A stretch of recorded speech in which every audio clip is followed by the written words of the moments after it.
Hi everyone, welcome to Cooking with Benazir.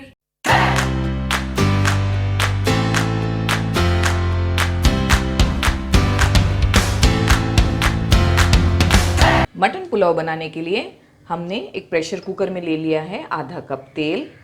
उसमें मैं add करूंगी 2 तेज़पत्ते,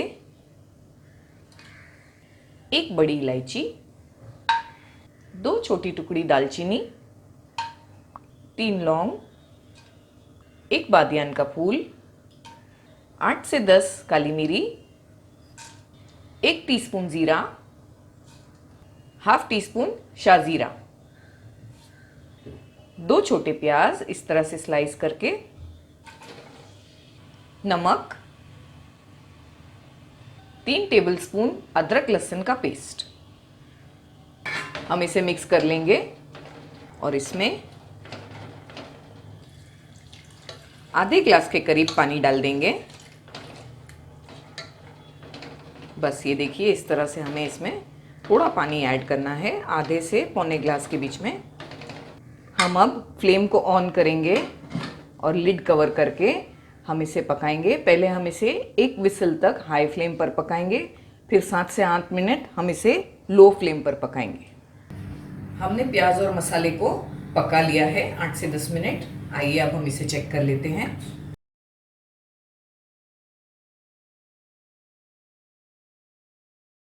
ये देखिए, बिल्कुल अच्छी तरह से प्याज गल गई है और सारा मसाला एक साथ मिक्स हो गया है। हम इसमें ऐड करेंगे 400 ग्राम मटन। इसे अच्छी तरह से चला लेंगे एक बार। आप देख सकते हैं कि इसमें अभी थोड़ा पानी है और मटन का भी पानी छूटता है, तो हम इसमें और पानी ऐड नहीं करेंगे और इसे फ्लेम ऑन करके लिड कवर करके गोश्त के गलने तक पकाएंगे। हमें गोश्त को 90% तक गलाना है, क्योंकि हम उसे और भी पकाएंगे बाद में। हमने गोश्त गलने के लिए रखा है। आइए तब तक कुछ मसाले हम ग्राइंड कर लेते हैं। 1 से 2 छोटे पीस तेज़पत्ते, 3 इलायची हरी, 1 बड़ी इलायची, 2 लौंग, 1 टुकड़ी तज, 1 बादियान का फूल, थोड़ी जावित्री, 1/4 जायफल, 1 टेबलस्पून साबुत धनिया। इन सारी चीज़ों को हम अच्छी तरह से ग्राइंड कर लेंगे। हमने थोड़े धनिए के पत्ते और 5 से 6 हरी मिर्चियों को भी ग्राइंड करके रेडी रखना है। हमने थोड़ा सा इसके साथ इसकी कौली डंडी भी ली है, इससे इसका फ्लेवर बहुत अच्छा आता है। हमें इन दोनों चीज़ों को साथ में ग्राइंड करके तैयार रखना है। मटन अच्छी तरह से पक चुका है और सारा मसाला भी अच्छी तरह से इसमें मिक्स हो चुका है। हम अभी वेसल को चेंज कर लेंगे, क्योंकि अभी हमें इसे प्रेशर कुक नहीं करना है। हमने कंटेनर चेंज कर दिया है। हम अभी फ्लेम को हाई करके इसे अच्छी तरह से भून लेंगे। हमारा गोश्त और मसाला अच्छी तरह से भुना गया है। अब हम इसमें बाकी की चीज़ें ऐड कर लेंगे। सबसे पहले हम इसमें डालेंगे 1 कप दही बीट करके, हरी मिर्ची और कोथमीर जो हमने ग्राइंड किया था वो डाल देंगे। जो ड्राइड मसाला मैंने ग्राइंड किया था, जो आपको बताया था, वो भी ऐड कर देंगे। 1 छोटा टमाटर चॉप करके, आलू और कुछ मटर, ये ऑप्शनल है, अगर आप नहीं चाहें तो आप नहीं डालें इसे। सारी चीज़ों को अच्छी तरह से हम मिक्स कर लेंगे। फ्लेम को अभी मैंने हाई रखा है। हमने इसे 2 से 3 मिनट हाई फ्लेम पर पकाया है।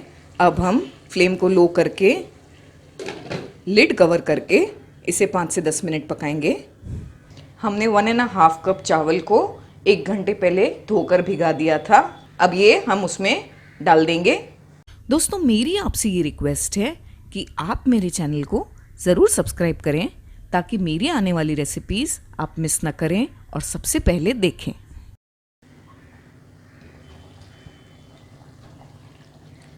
ये देखिए, हमने इसे लो फ्लेम पर कुछ देर के लिए पकाया था। अब हम इसमें पानी ऐड कर देंगे। हमने इसमें लगभग 1 ग्लास जितना पानी ऐड किया है। पानी बॉईल हो रहा है। अब इसमें हम राइस ऐड कर देंगे।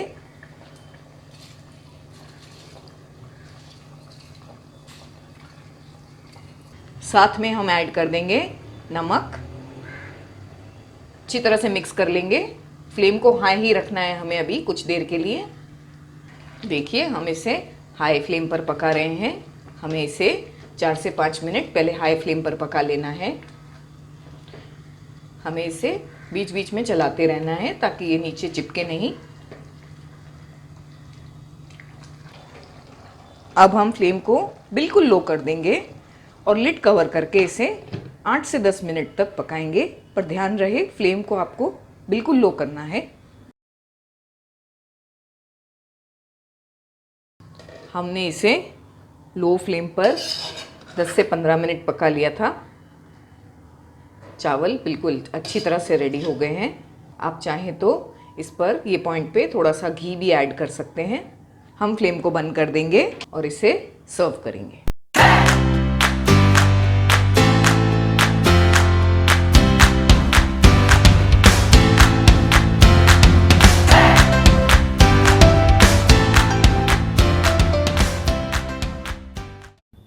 तो दोस्तों कैसी लगी आपको मेरी रेसिपी? अगर आपको मेरी रेसिपी अच्छी लगी हो तो आप मेरे वीडियो को प्लीज लाइक करें और शेयर करें। तो मिलते हैं मेरे अगले वीडियो में एक और मजेदार रेसिपी के साथ। तब तक के लिए टेक केयर, बाय बाय।